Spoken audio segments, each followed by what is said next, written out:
नमस्कार बच्चों, मेरा नाम है राहुल और आप देख रहे हैं सिक्स क्लास कारपत्रक 78 31/1/2022। मतलब वर्कशीट आ रही है और आते चली जाएगी। मतलब दे दी उन्होंने, अब तक पूरी वर्कशीट दे दी, अब तो बनानी पड़ेगी।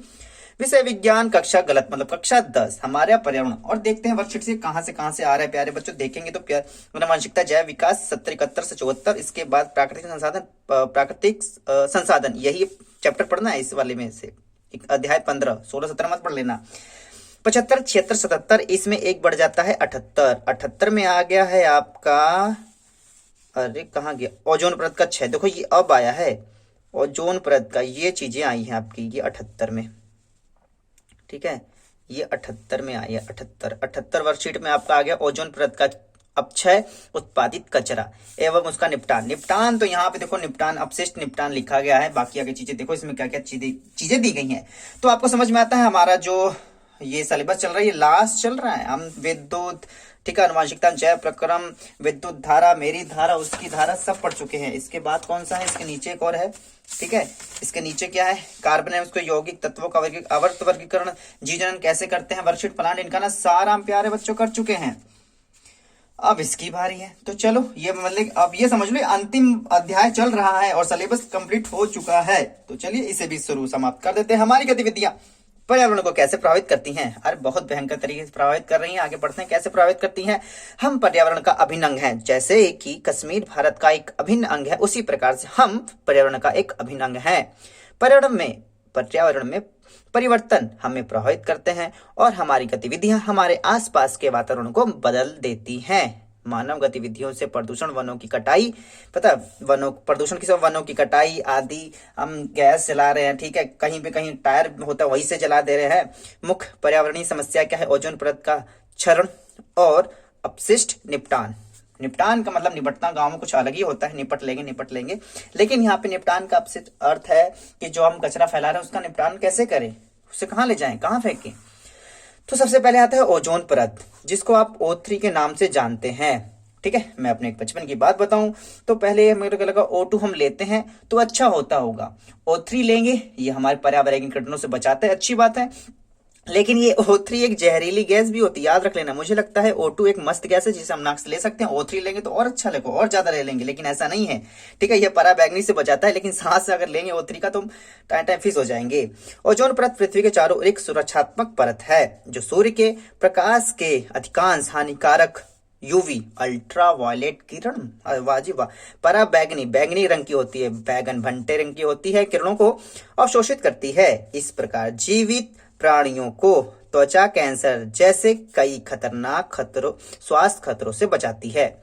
मतलब पराबैंगनी किरणों को अगर वो अवशोषित ना करे ओजोन परत, तो हमें कैंसर आए दिन होता रहेगा और हमारा जीवन संभव नहीं हो पाएगा। ओजोन परत वायुमंडल के उच्च स्तर समताप मंडल पर मौजूद होती है। जैसे आप देख रहे हो, ये आपका ये वाला है, ये आपका समताप मंडल पे मौजूद है आपका। ठीक है, यहाँ से आपका जो अल्ट्रावायलेट किरण, पराबैंगनी किरणें आती है, यहाँ से टकरा के समझ लो ये वापस चली जाती हैं, यानी इसको ऑब्जॉर्व कर लिया जाता है ओजोन परत द्वारा। काफी अच्छा इन्होंने चित्र दिखाया है। जैसे आप देख रहे हो, अगर ये पृथ्वी तक आ जाती तो इससे क्या होता है कि त्वचा कैंसर, ठीक है, चिकनगुनिया, मोतियाबिंद जैसे रोग हो जाते हैं, और जिससे कि मानव का जो स्वास्थ्य है वो हमेशा बिगड़ा रहेगा।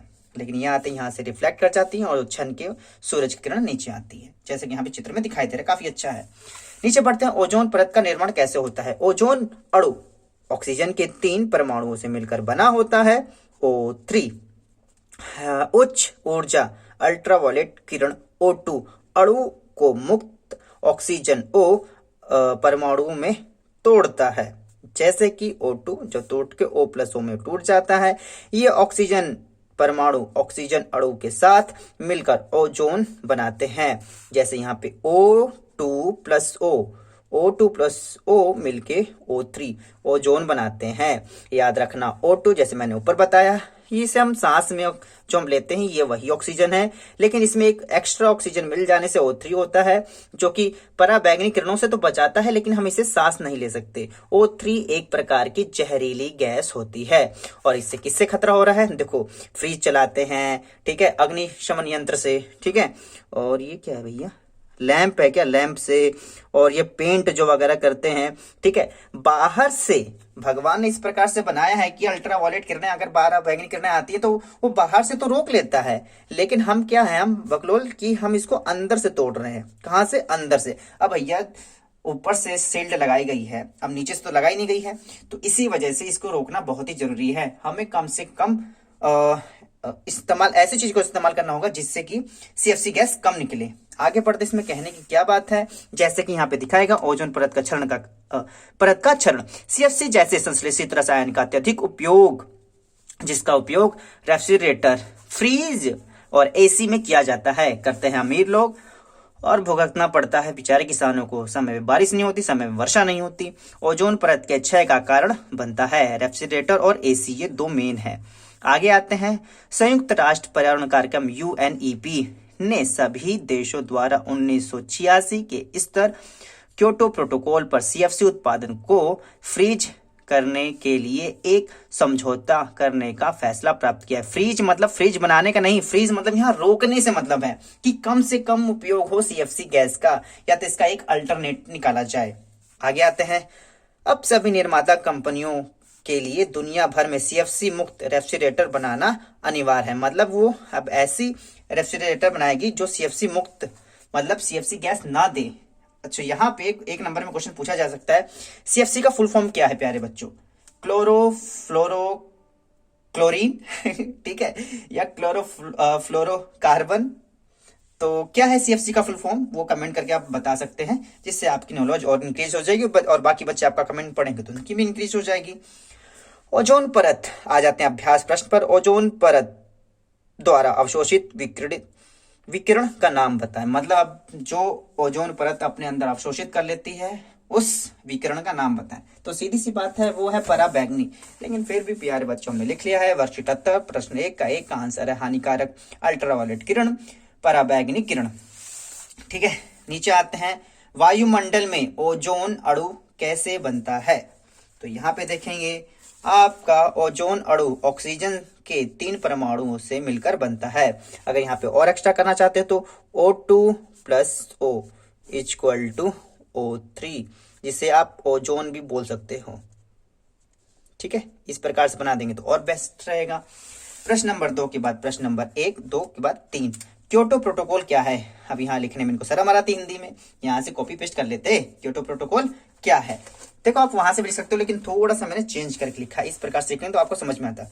क्योटो प्रोटोकॉल एक अंतरराष्ट्रीय संधि है जिसमें सभी देशों को बैठना अनिवार्य था, जिसे ग्लोबल वार्मिंग द्वारा हो रहे जलवायु परिवर्तन को रोकने के लिए बनाया गया है। क्योटो प्रोटोकॉल एक अंतरराष्ट्रीय संगठन है जो ग्लोबल वार्मिंग हो रही है इसको रोकने के लिए बनाया गया है। सभी देश को आना जरूरी होता है, ये जापान में किया गया था आपका। ठीक है, क्वेश्चन नंबर 4 के बाद क्वेश्चन नंबर 5, 3 के बाद 4, ओजोन क्या है? क्या होगा अगर वायुमंडल में ओजोन पूरी तरह से गायब हो जाए? गायब, जादूगर की तरह गायब हो जाए तो क्या होगा? चलिए आगे लिखते हैं। ओजोन परत सूर्य से आने वाली पराबैंगनी किरण को पृथ्वी तक पहुंचने से रोकता है। पहला काम तो यह है, पराबैंगनी किरणें मानव में कैंसर, मोतियाबिंद तथा शरीर की प्रतिरक्षा तंत्र को क्षति पहुंचाती है। यदि वायुमंडल में ओजोन परत पूरी तरह हट जाए या गायब हो जाए तो पृथ्वी पर जीवन समाप्त हो जाएगा। सीधी सी बात है, कहानी खत्म, ना रहेगी मूवी, ना रहेगा बाजा, कुछ नहीं बचेगा। ठीक है, तो यहाँ पे आपकी प्यारी सी वर्कशीट समाप्त हो जाती है। वर्कशीट 78, जैसे कि मैंने आपको सिलेबस के अकॉर्डिंग दिखा दिया, तो उम्मीद है आपको चीजें समझ में आ रही होंगी। तो मिलते हैं अगले वीडियो में। माय सीबीएसई क्लास की इस वीडियो को देखने के लिए धन्यवाद, और तब तक के लिए जय हिंद, जय भारत।